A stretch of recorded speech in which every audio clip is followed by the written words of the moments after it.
The opinions expressed in the video you are about to see are solely those of BoatTEST.com and its test captain. Captain Rob Smith with BoatTEST.com on board the brand new Doral Venezia.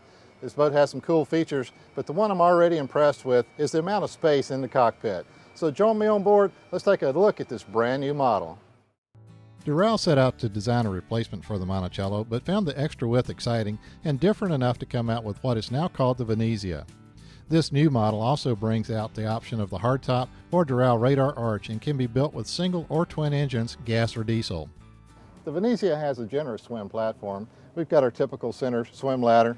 We've got a remote for the stereo in this corner, a dunnage box, and then all the surfaces come in over on the starboard side.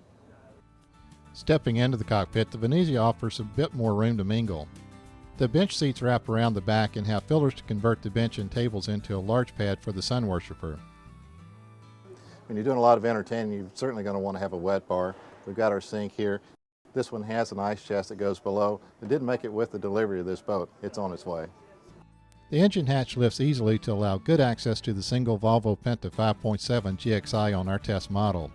As you can see, there's room for twins, gas or diesel, or an added genset.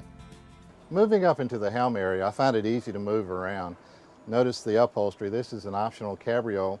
It's a very soft and almost leather-like feel. Double bolsters and a nice little bench on the side. Notice how the helm has a low glare color to it, and you've got plenty of room to add additional electronics if you like. The helm offers room to stand and see forward out of the hold, and instruments are arranged for easy viewing while seated or standing. Lenco trim tabs help adjust for unbalanced loads and adverse sea conditions. The port lounger has an aft-facing recliner, but a full-size adult like me will feel a bit cramped trying to stretch out. Heading up the two molded-in steps, you easily pass through the windshield and out onto the bow. Railings are adequate, and there's a custom anchor and windlass for nearly effortless anchoring. The windlass is open and in a recess in the peak rather than covered. Take a look at the door going into the cabin. This is unusual. It's something I see a lot on the Doral models. This glass door is a light green color, which makes it feel much more open. The interior has a portside galley with large V-salon and an overhead hatch for light and air, as well as a centerline wood accent to add a touch of class. In the cabin, we have all the basic amenities that you need for an overnight or a weekend on board.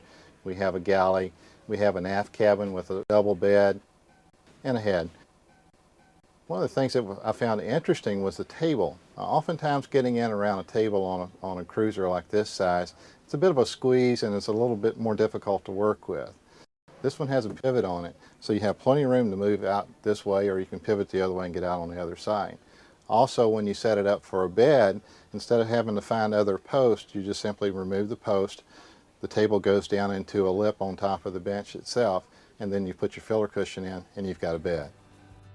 This crawl-in cabin has dual reading lights and lots of space for kids or a couple to snuggle up and camp out overnight. This was hull number 1 for the Venezia. It measured 26 feet 5 inches length overall with a beam width of 9 feet 4 inches, weighing about 7,000 pounds. With the swim platform, she measures out at 29 feet and her water length is 21 feet 2 inches. This model carries a total of 75 gallons of fuel and 30 gallons of fresh water. Adding the few inches to the width of the Monticello did offer some space advantages as well as stability and handling. This model is up on plane in 7 seconds and up to 30 miles per hour in 14. I found her top speed to be 43.2 miles per hour at 4,900 RPM and cruise to be around 28.8 miles per hour at 3,500 RPM. Making that switch in design from an 8-foot 6-inch beam to the 9-foot 4, we found we have about 91 inches of space from side to side inside the cockpit. That may not seem like much of a change from 8-foot 6 inches to 9 feet 4, but I believe if you'll check other models something like this in the competition's line, you're going to find it really does compact the space, and that's real important for you when you're entertaining. You want all the room you can get.